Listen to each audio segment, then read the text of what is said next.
I'm Charlie Bright of Gold Derby, and today I'm speaking with Ellen Goosenberg Kent, one of the filmmakers behind Afghan Dreamers, as part of our Meet the Experts panel for TV documentaries, which is currently available to stream on Paramount Plus.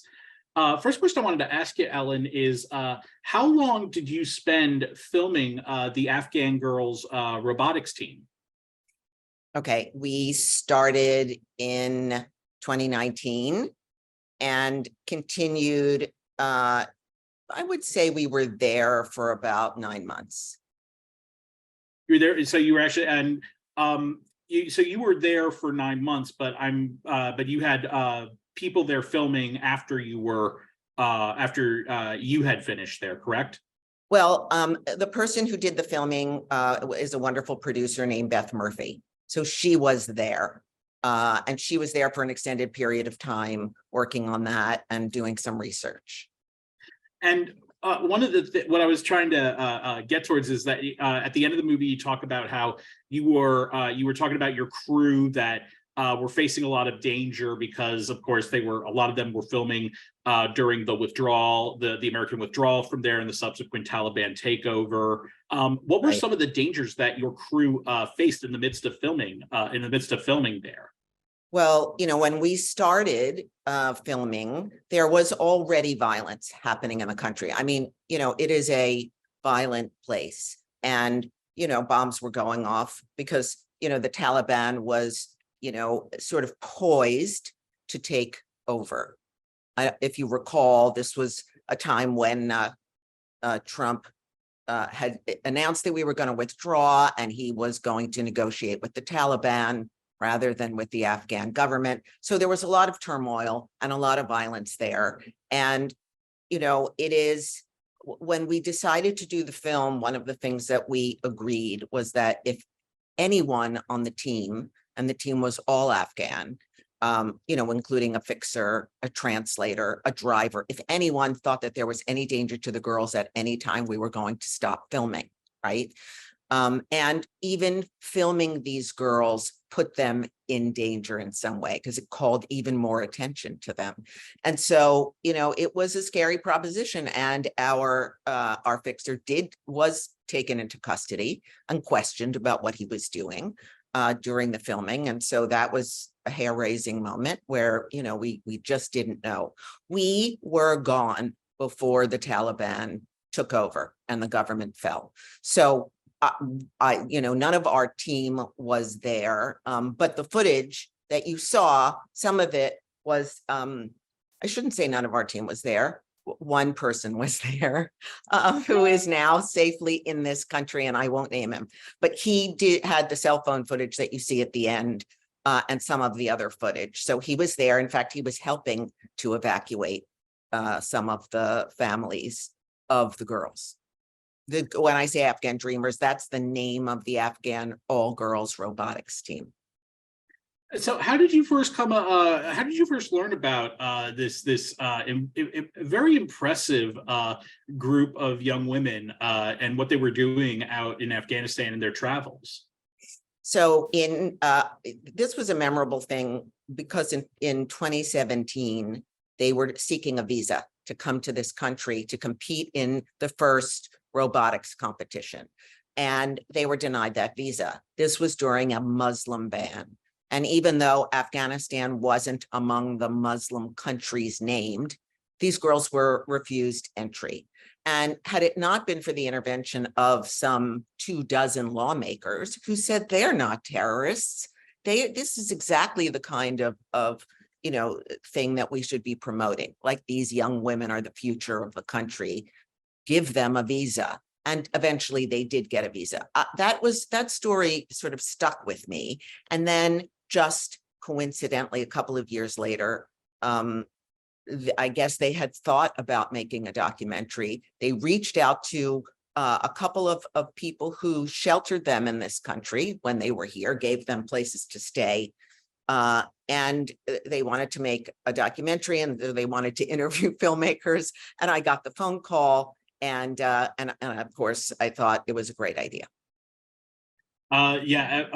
It's when they finally arrive in the US, I was looking at the airport and I was like, that looks like Dulles. And then I saw some of the writing on some of the things. I was like, nope, that's Dulles.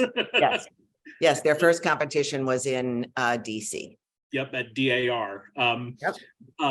where I actually graduated high school. Uh-huh. At the end of the movie, you also state that those young women are no longer in Afghanistan, but their locations are not known to the public.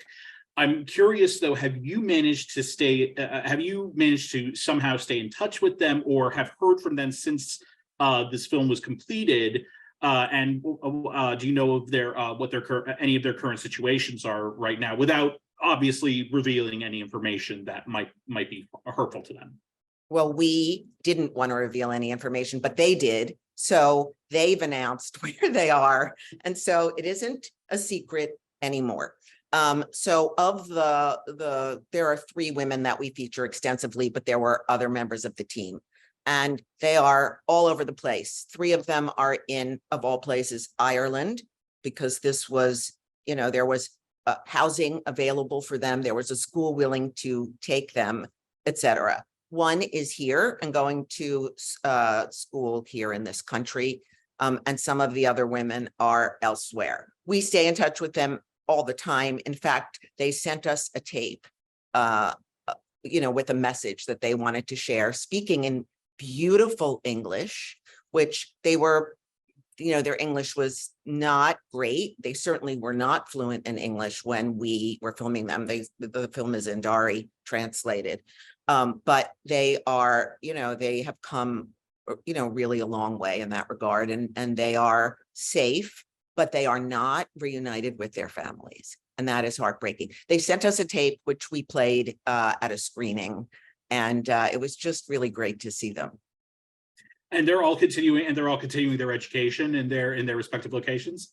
Well, they are, but they, I just learned last night that they are going to get scholarships to come to Massachusetts, to Boston, to go to college. So I'm very happy for them that they'll finally get the education that they dreamed of. They won't get their dream of going back to Afghanistan to be leaders, at least not anytime in the foreseeable future. But I certainly hope a time comes when they can go back. Have they been, I know you said they haven't been able to be reunited with their families. Have they been able to have any contact with their families since then? They definitely talk to them and Zoom with them, but, they're not, the families are in the United States and the girls are in Ireland. And even within the United States, one of our girls is in Minnesota and her parents are elsewhere. So, it is expensive and difficult. And, I'm happy that they're not in refugee camps, that they are, they're living there, well, and they are able to be continuing their education, though not as they hoped. It's almost, to me, a little bit mind-blowing when I was watching this movie, realizing that it's been almost 2 years since the withdrawal from Afghanistan. And it can sometimes feel very hard to try and find anything positive. Do you feel like there are any signs of hope right now for other young girls hoping to receive an education in Afghanistan, or is that just looking very bleak right now? Well, I don't know the real inside story because we don't have the sources that we used to have there. I think it's bleak right now. I don't think we have a lot of leverage. And I think that the Taliban made some promises that they were going to respect women's rights and girls' rights. And then the first thing they did was to close schools or forbid girls older than 12 from going to school. Then they closed pre-college programs to girls. Then they, refused to allow women to be part of NGOs or, organizations, aid and help organizations. So, they have really pulled back on all of the rights that women had. We were able to capture this golden moment when girls, who were born when there were no rights, they grew up. They're about 17 years old as we film them. They're finishing up high school, and they are I mean, it is a very repressive culture, but they are able to drive. They are able to go to school. They built their robots in sort of an abandoned, if you will, airplane hangar someplace outside of Herat, because it really wasn't safe to be doing it where people could see them. And so, they were transported to this other location where they worked in secret and built their robots. It's interesting that this isn't in the film, but there's something that I would love to say, and that is that when each team that participates in this robotics competition gets a box of materials and an assignment. So everybody gets the same raw materials to build their robot from. And when the box arrived, it was confiscated. And while the girls should have had 4 months to prepare, they had something like 4 weeks the first time, because it was like, what is this stuff, and why are these girls getting it, and et cetera, et cetera. So luckily that changed over time, but I mean, it was a tough place to be, but they had wonderful opportunities, and it was a very inspiring story we set out to tell. Well, Ellen, thank you so much for joining us, and we look forward to seeing you on our panel in just a little bit. Sounds good. Thanks. Take care. I'm Charlie Bright of Gold Derby, and today I'm speaking with Michael Gasparro, the executive producer and showrunner of the Netflix docuseries, The Murdaugh Murders, A Southern Scandal. First question I wanted to ask is, we just had we had a couple months ago the conclusion of Alex Murdaugh's trial with his conviction for the murder of his wife and younger son. Is it possible that we'll get another season of this series, of this show, considering that the trial that's taken place since the program was released? Well, I think you probably have to ask Netflix that question. There's so much to the story, and we had to pick a certain way in. It probably could have been more than 3 episodes, but I think that right now is the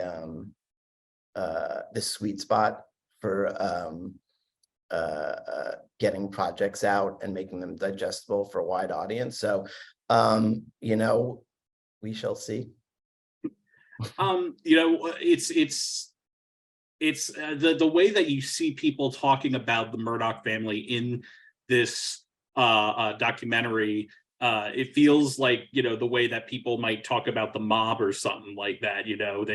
And what I'm curious about is, was there anything that was revealed during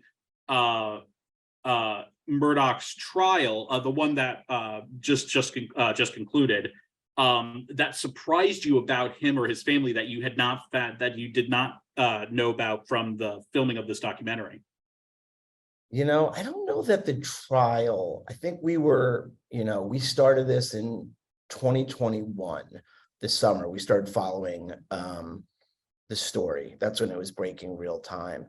And when we started to dig into it and decided we wanted to do it, we had an exec actually that we had done a project at Amazon with called Lula Rich. And she actually, Lindsay, moved over to Netflix and said, "Are you following the story?" And I said, "Yeah, I'm following it." It was actually before the fake roadside shooting that happened in the fall. This was after the murders. And she said, "Can you get access?" We really just dug into the story, and we kind of understood this 100-year family legacy. So it wasn't really that. I think it was, just watching how Alec, because I think in real time, you're seeing people come around to the fact that he actually could have done this, I think, including his family members. I think that was the most interesting and probably shocking thing about the trial for us watching it. Were there any aspects of the Murdaugh, because I was saying earlier, like, you see the way they talk about them and the influence they have, it feels like the mafia. Were there any aspects of the Murdaugh's family influence that you weren't able to include in the final cut of the series, but that you found very fascinating? I mean, there's so many things. There's the alleged drug smuggling. There's a book about it. There's many different places we could have gone with this that it would probably be difficult really to follow. So you had to pick one certain story and sort of stay with that, because there are many different layers to this. I mean, they were started out in bootlegging. They're intertwined in the courts, law enforcement. It's super complex. So the mafia aspect, I don't know that there is, I guess you could look at it that way, in that I think Alec did a lot of favors for people, and he expected people to, do favors for him at some point. So I think there's that relation to being a mafia, but yeah, it's different. It's the South. It's a whole different thing down there. And it's also because everything's elected down there, so even the judges are elected. So you have a feeling that that's got to play some of play a part with the influence there. Sure. Was one of the things I was curious about is, was it difficult to get people to be interviewed on camera for this, because for fear of possible retribution or anything? Or has the Murdaugh, or since the arrest, has the Murdaugh influence kind of waned in recent years? No, I don't think so. I think that it was terribly difficult to get people. This is a small community. A lot of people are actually related in some way down the line to each other. It's, Hampton, South Carolina is very small. There's, areas around that. They call it the Low Country, but we had a really hard time talking to people. They were scared. And I think that people are still, there are people that are aligned still with Alec and the Murdaughs, and there's people that aren't. And I think that there's so many people that he did do things for that, I think that they still are just like, they're kind of aligned. So it was really difficult to get people to talk to us. There's also multiple documentaries and making stuff. So it was very competitive. And it was an ongoing story, which is also really difficult. You're not taking a story from the past and telling it today. You're now in a pool with Dateline in 2020, and HBO in this. So not only are people scared to talk, you have other people trying to talk to people too. I'm curious, what went into the idea of framing it, especially because the way that it's framed, you start with Paul and really have the focus on him, and then sort of get into the others. And really, it felt like a lot of the stuff with Alec didn't come up until really that final episode. What went into the framing of that and how that was framed?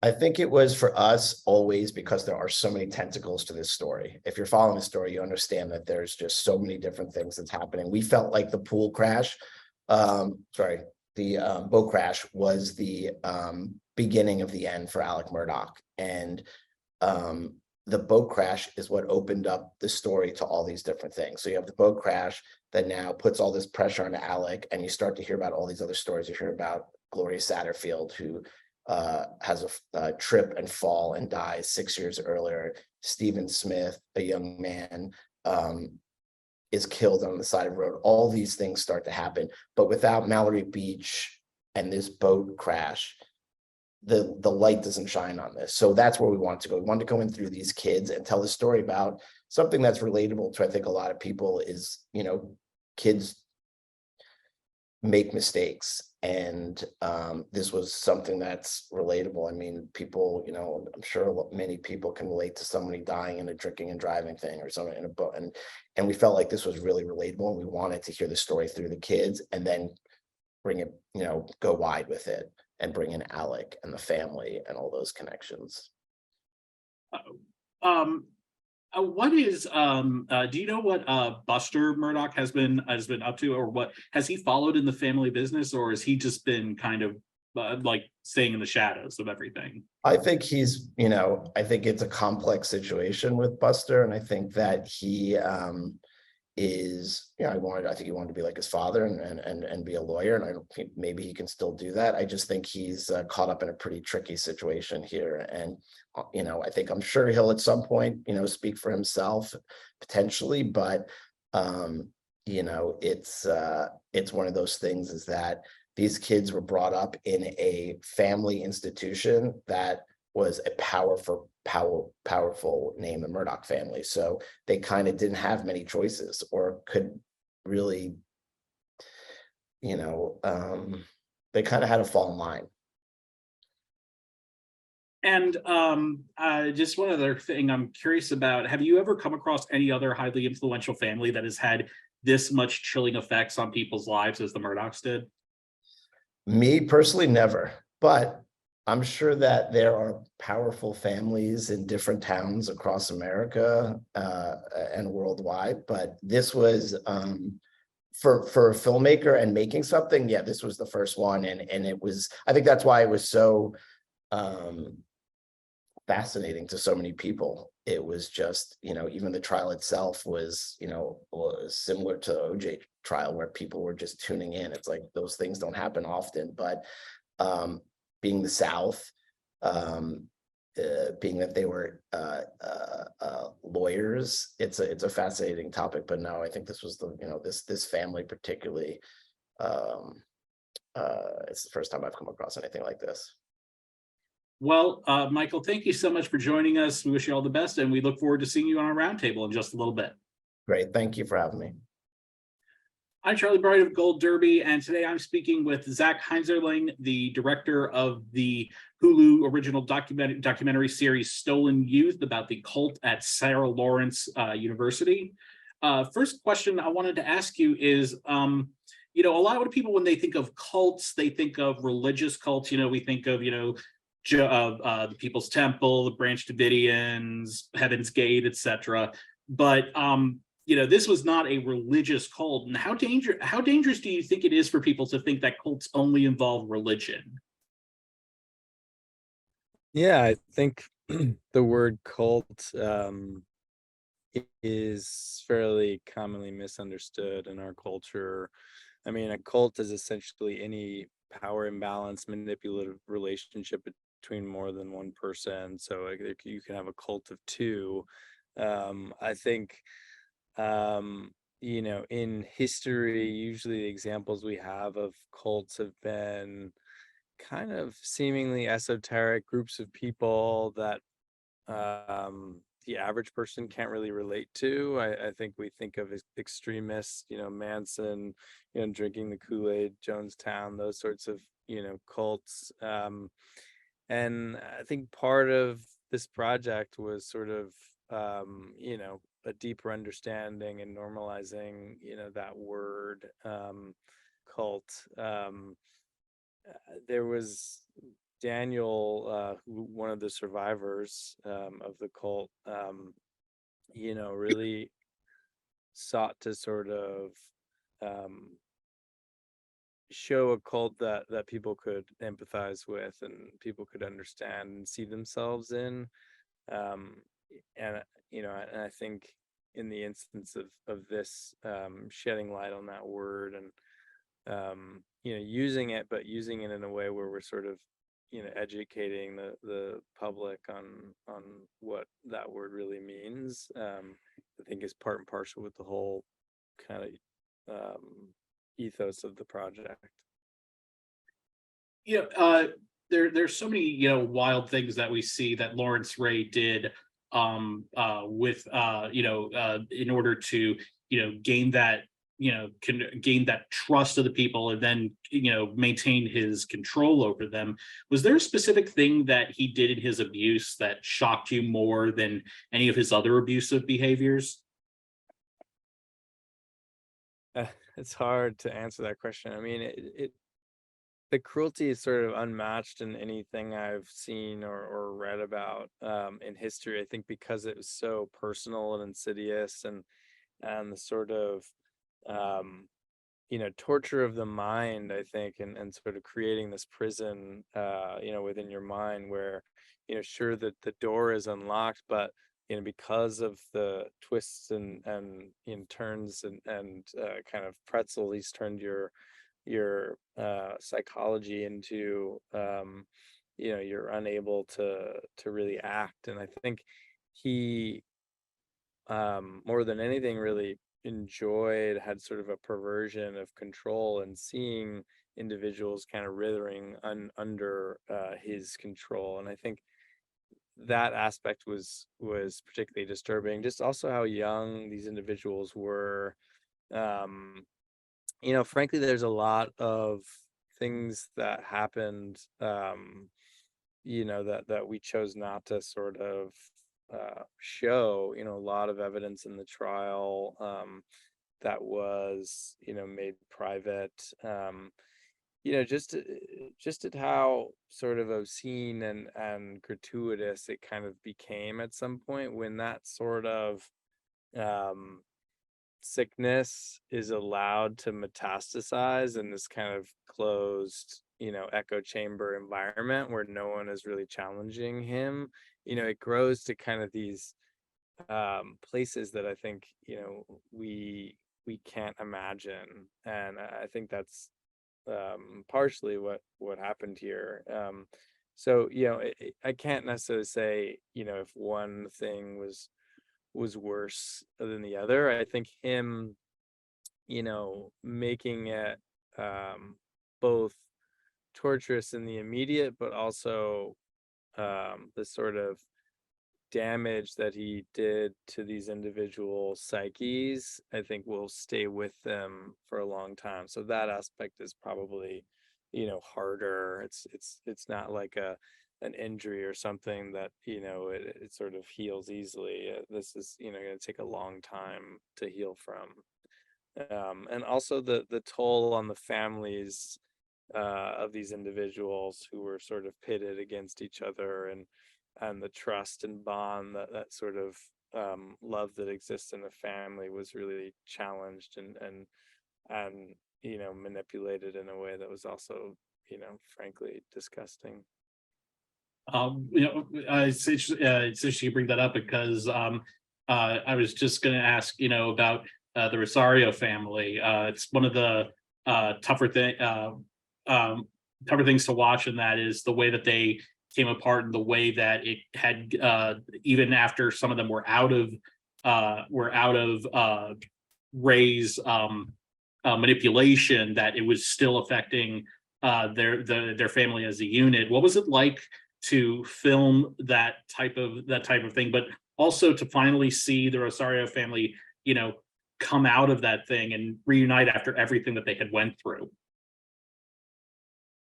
Yeah, I mean, it was, I think, pretty shocking for all of us. When I met Felicia, she was living in this house where she had lived with Larry, and still very much, under his coercion. He had been arrested and was sort of awaiting trial at the time, but he would, he was in contact with them, via his dad.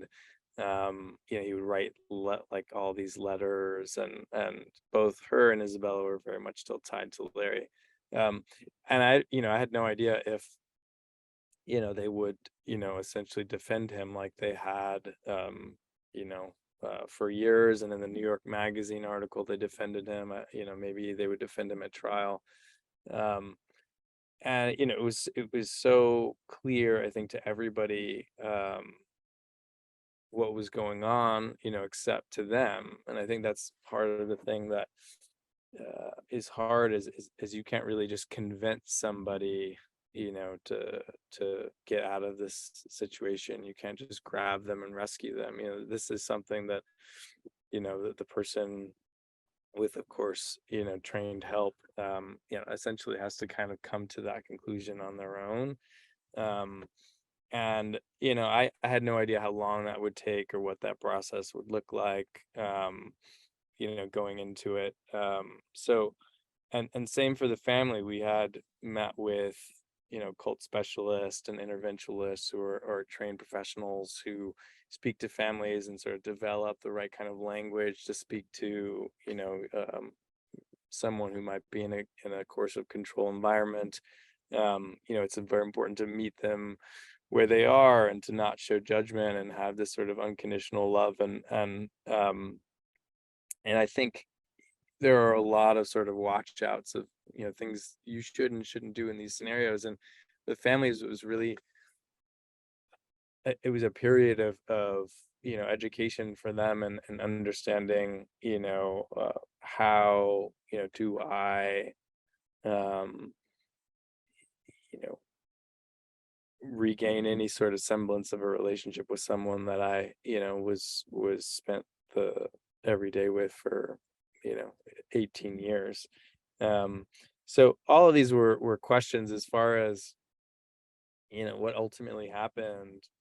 Both the filmmaking team and the families were equally sort of surprised and obviously incredibly,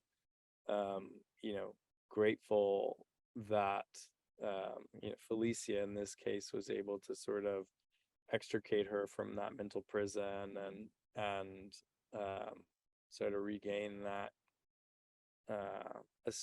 reestablish herself in a grounded way and take the action to get back in touch with her family after working on something that had seemingly endless darkness to it, no matter which way you turned. I think for everyone it was such a important moment, a relief to some extent, but also just we were so tied to these people that we were following, that we, part of the project was just needing to sort of see, where this went and what happened to them. So yeah, it was a relief and some positive in what was a predominantly a pretty dark story. But I always try to encourage people to make it to the third part because it's hard after the first and second sometimes to sort of stay with some of the subject matter, but I think the aspect of it I think me and the filmmaking team are most proud of is that these survivors were able to escape this mental prison and move on with their lives. And for Felicia, you really watch her in real time as she sort of figures out what was real, what was a manipulation from Larry, and really brings her entire family back together, one by one. And of course there's a lot of healing and recovery to do, but to see that family that was so destroyed get back together was certainly emotional and a high point for all of us. Well, Zach, thank you so much for joining us. We wish you all the best, and we look forward to seeing you at our roundtable in just a little bit. All right, thank you.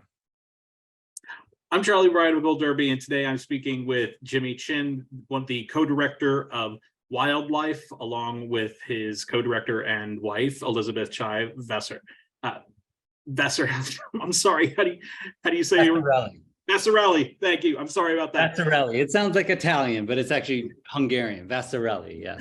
The documentary, which is currently available from Nat Geo, which is currently available to stream on Disney Plus. First question I wanted to ask you is, what made you feel like Chris and Doug Tompkins were the kind of compelling figures that should have, a documentary made about them?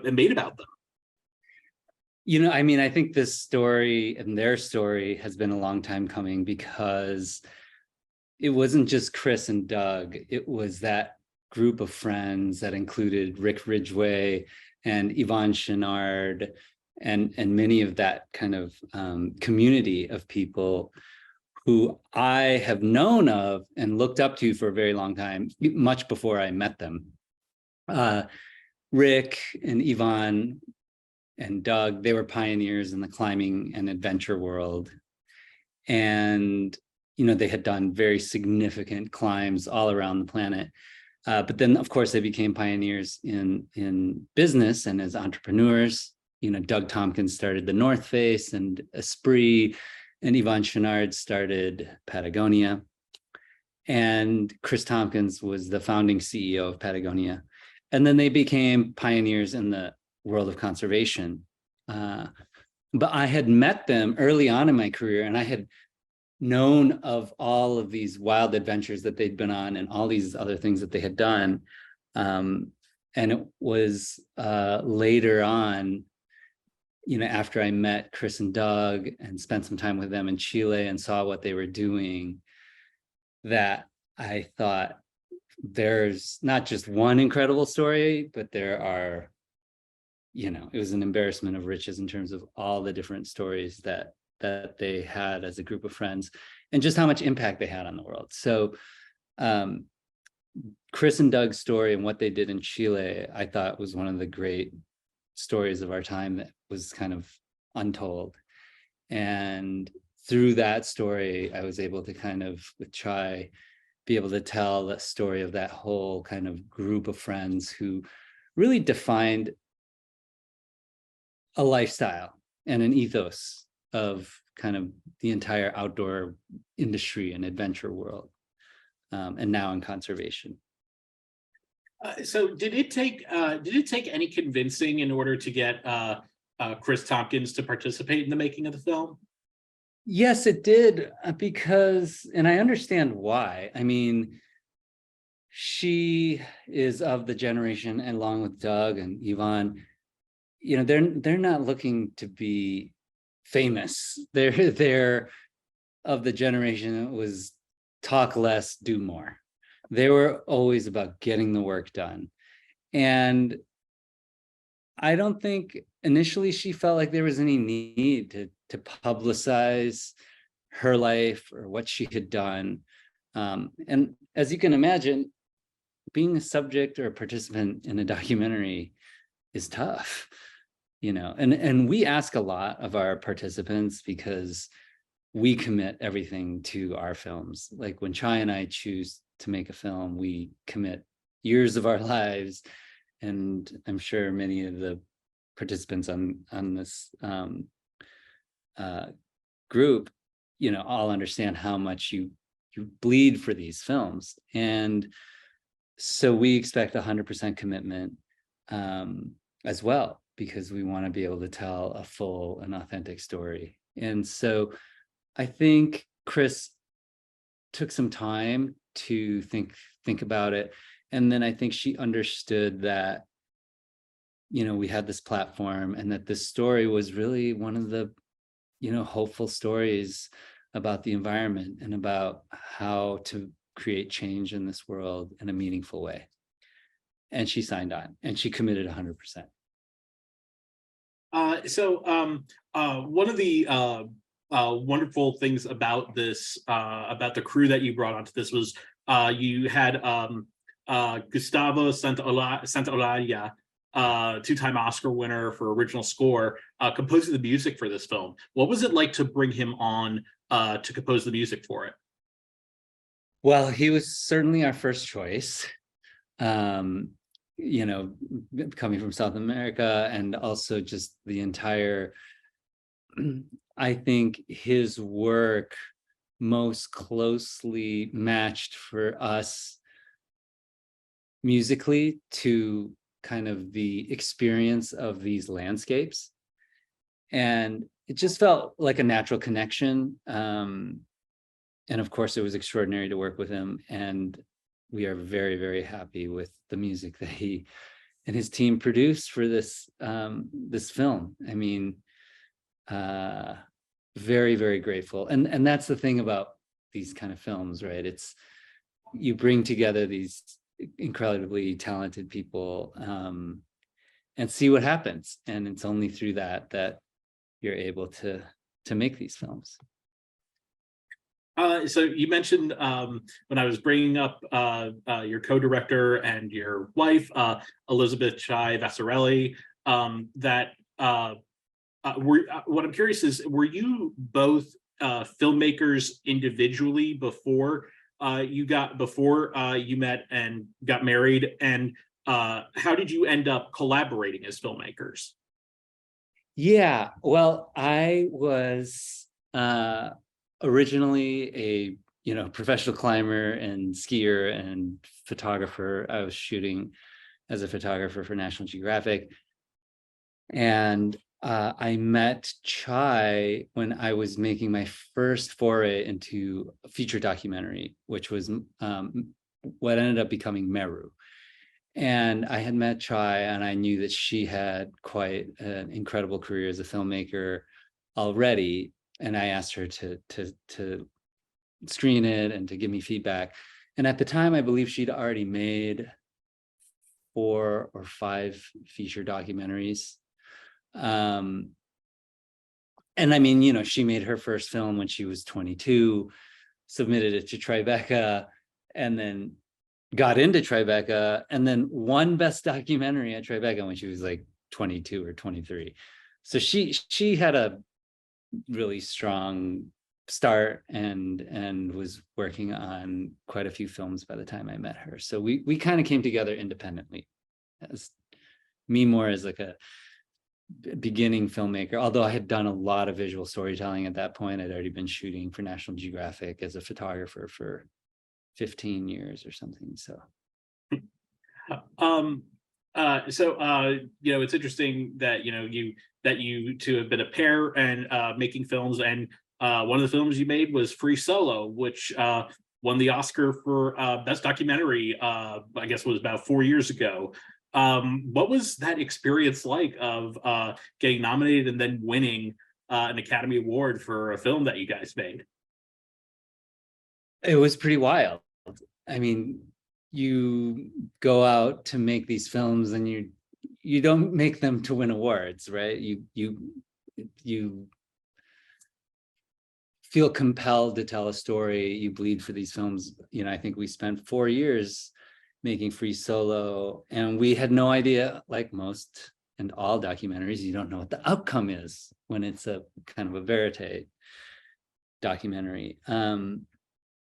And we poured our heart and souls into that film, as we do with all our films. And when your peer group recognizes the work, of course it's an amazing feeling. I think just finishing that film for us was very gratifying. And then of course, I think it had a really strong theatrical release. And then it went for the whole ride all the way through to the Oscars, and it was pretty unbelievable experience. Yeah. Just one other question I had was, in doing this project, did you find yourself like falling back on some of the stuff you had learned when you were doing photography, especially with doing stuff around South America and areas like that?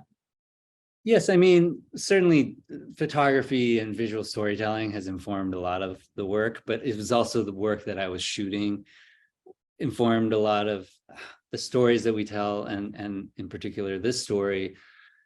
I've always been interested in stories about the human potential and like the human spirit, and kind of people with audacious dreams and trying to achieve the impossible, right? Like including like The Rescue, which came out last year. And Meru and Free Solo. But this was a story that was about all of those things, and about courage, and to define your own life, and to be able to pivot when you decided that you wanted to find different meaning in life and leave everything else behind. It takes a lot of courage, but the photography and the visual storytelling was hugely informative on this one, because one of the characters in the film is the landscapes. It was Chile and the Patagonia, and to really give people a sense of this place so that we wouldn't have to explain why Doug and Chris were trying to save it. It would be obvious in just the visual and the seeing of it, because it's such an awe-inspiring landscape. And we put a lot of effort and attention into how we shot it, and to bring those landscapes to life. So, Well, Jimmy, thank you so much for joining us. We wish you all the best, and we look forward to seeing you on our roundtable in just a little bit. Great. I'm Charlie Bright of Gold Derby, and today I am proud to be hosting this roundtable for our Meet the Experts panel on TV documentaries with Ellen Goosenberg Kent representing Afghan Dreamers, Michael Gasparro from the Murdaugh Murders, Zach Heinzerling from Stolen Youth, and Jimmy Chin from Wildlife. First question I want to ask to you all, this is one of my favorite questions to ask just filmmakers in general, but I love it with documentary filmmakers, is what is the documentary that you saw that made you say, that's what I want to do? I want to tell real stories of real people. And I first want to go to Michael on this one. That made me want to get into it.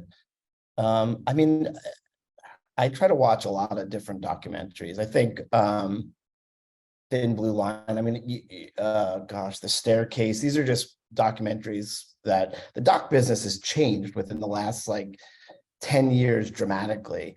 You know, we started off making social justice docs. You know, they were, you know, making 6 episodes of docs, and now like if you make a film, you make 3 episodes at the most. But I'd say those films, those documentaries were the ones that I was like, oh, wow, these are amazing. I mean, Making a Murder was, you know, obviously sort of the one that changed the business as far as series go with streaming. But, you know, and even today, I try to tap into everything just to see what different filmmakers are doing and how they're treating characters. And even just this, you know, platform here, we all make different documentaries. We're all in the same business, but we're tapping into different stories. But yeah, I guess I would say Making a Murder. And what about you, Jimmy? I was just thinking, this is a tough question. Yeah, it is a tough question. That's what we do. We ask the tough questions here. Yeah.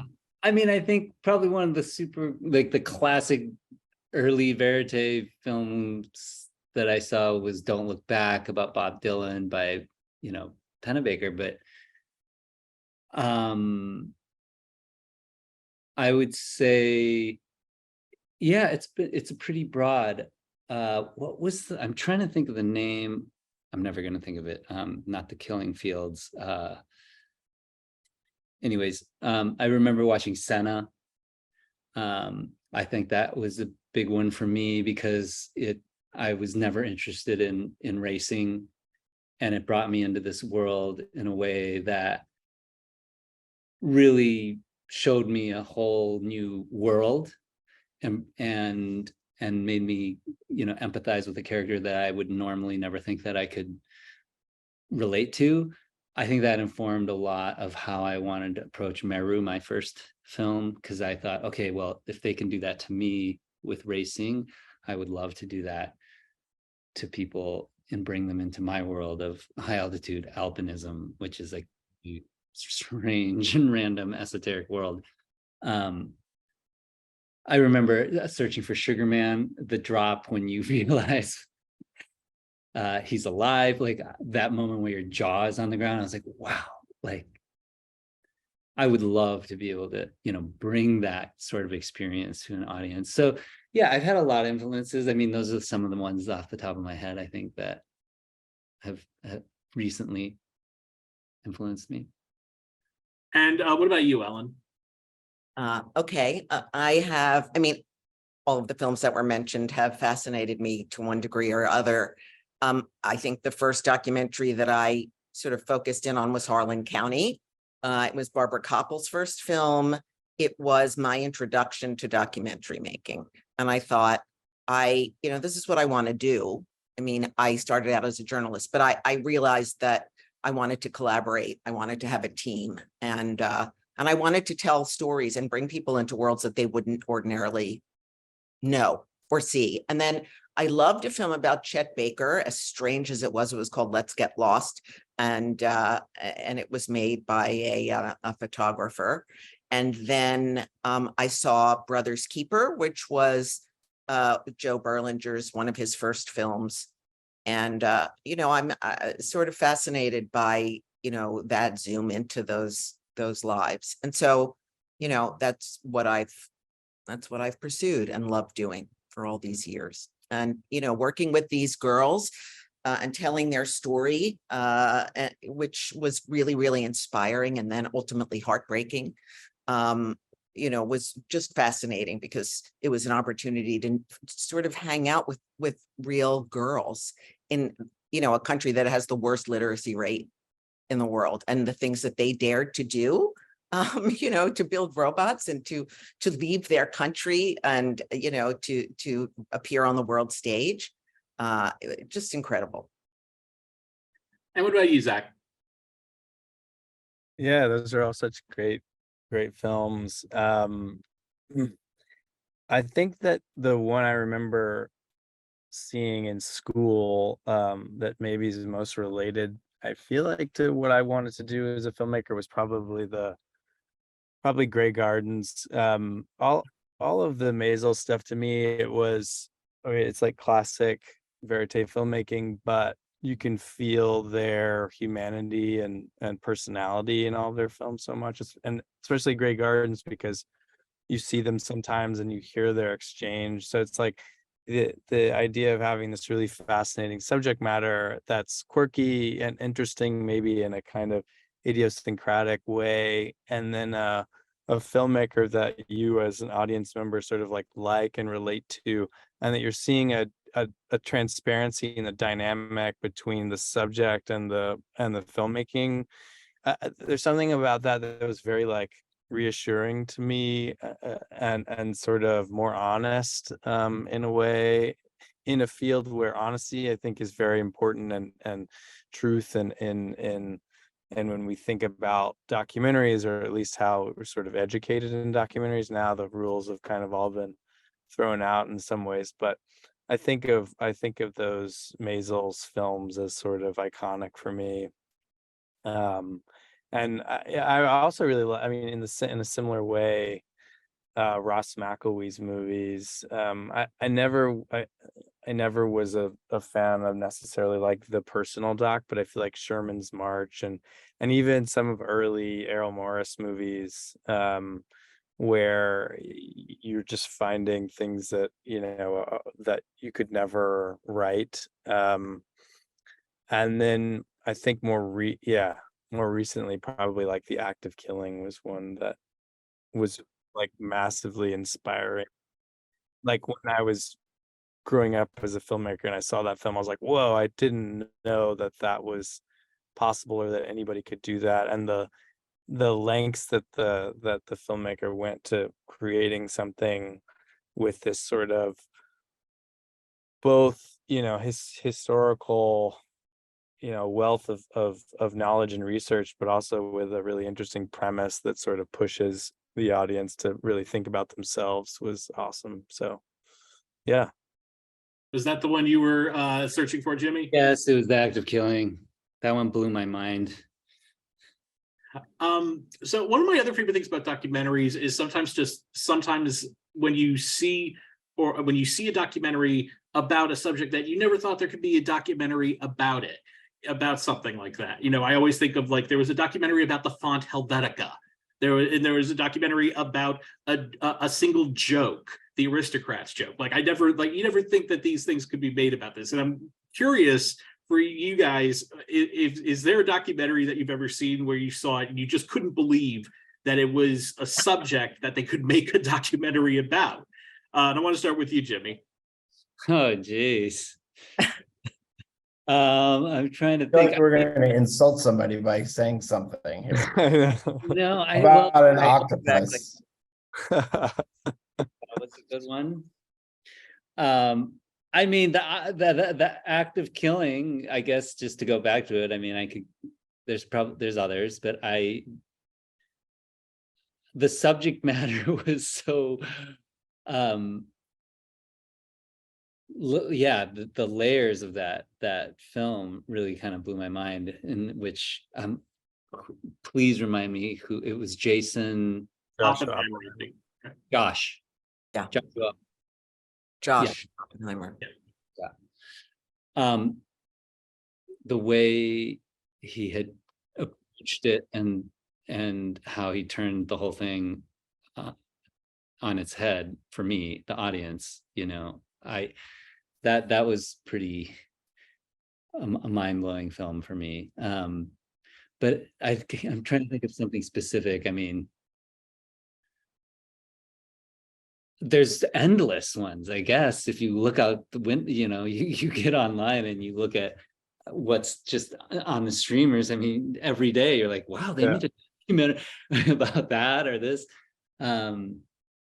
It feels like today more than ever, that question, it's like everything you look at, you're like, really? They made a documentary about that? Yeah. But How about Pepsi? Like they Where's made your it- jet? What's that? Pepsi, where's my jet? yeah, that one. It's a good one. Yeah, yeah. There That was one. also, do you remember the one about the YouTube clip about the guy who had like a hatchet? Yes, the hatchet. I just saw And I that was like, feature and then they film. made a documentary about Yeah. that guy. Listen, who- I can't believe you guys are watching these documentaries. Yeah. I mean, I see them and I say, I don't have time for that. But sometimes it is really great to watch something that you just wonder how somebody could sustain a 90-minute film. And sometimes you wish they didn't.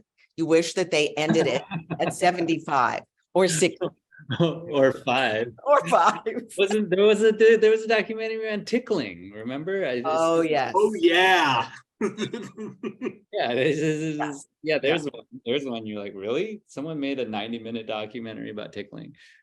Competitive tickling. Oh, was it competitive? That's right. I believe that's how the man sold it. I would just like to say that I like Pepsi, Where's My Jet? Just to like put it out there. I thought it was a fun documentary, but I just thought it was amazing. A lot of people liked it. I didn't see it. But I watched it randomly one evening, and I flew through it. I could not. I was like, this is immensely compelling, because I also remember the commercial. So It's I light. also really It's light. liked the one about, sorry, I don't remember the name of it, but about the wandering hatchet man. I really enjoyed. Yeah, no, it's I watched it too. I kept saying to myself, what am I doing? But I was like, and It was totally transfixing. yes, it was unbelievable because you forgot how viral this person became because he saved somebody. It is a completely wild story, but yes, it was what was it called? It was There literally must be one coming out about the guy that had that Instagram video where he's skateboarding and drinking a Snapple and listening to, there's got to be, do you remember that guy? Yep. Yeah. Yep. Yep. No, I mean, it's Doc. That's where this has changed so much. Just have to, it's very, and multiple people are making documentaries on the same subject too, which is, a whole nother thing. It's interesting you bring what you just said there, Michael, about the rapidly changing nature of documentaries. I mean, the fact that we have things like docuseries now as a standard form, it seems like that wasn't around, just several years ago. And I was curious, what do you think is the best thing about making documentaries now that you wouldn't have been able to say like 10 years ago? I'll start with you, Michael.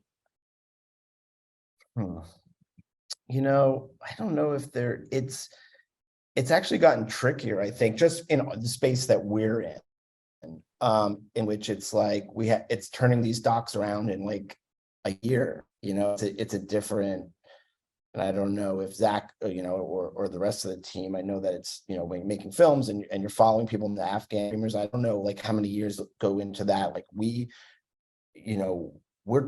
we're asked to get these things out in a year, so it becomes tricky. So I don't know, maybe the budget, having a little bit more budget is cool, and that's great. And there's more, actually now I feel like that's changed in the last 6 months, but there used to be more buyers. It literally changes every year, but I think people are the consumption of doc films, doc series is at a high peak, and it's becoming like scripted in a way. People love them, and I think reality and docs are starting to sort of get a little closer and closer to each other. But what was the question? Is it better now? Is that what it was? Or what do you think is the best aspect of making them today than that you wouldn't have been able to say 10 years ago? Well, Um, it's the audiences, right? I mean, there are yeah. just so many more people that are loving documentaries and want to see them. And, you know, that has driven Yeah. many more people to get into the business, right? And, you know, it feels at times like there's only certain kinds of films that will sell, but then a great film will come out and it'll defy the odds, right? And so, you know, I believe that as much as it may feel painful at times, you know, that there's no celebrity in my film, you know, there's no murder, you know, how am I going to get this made? And then, you know, you have miraculous films about the environment. You have, you know, beautiful films about people overcoming incredible adversity. And so, you know, there's more opportunity, I think, now to tell a story that perhaps at some time in the past, people would have said, you know, no. And, you know, it's not just social issue films. I mean, I think we all want to have an impact with the stories that we tell. And I think there's more opportunity to do that. What about you, Zach?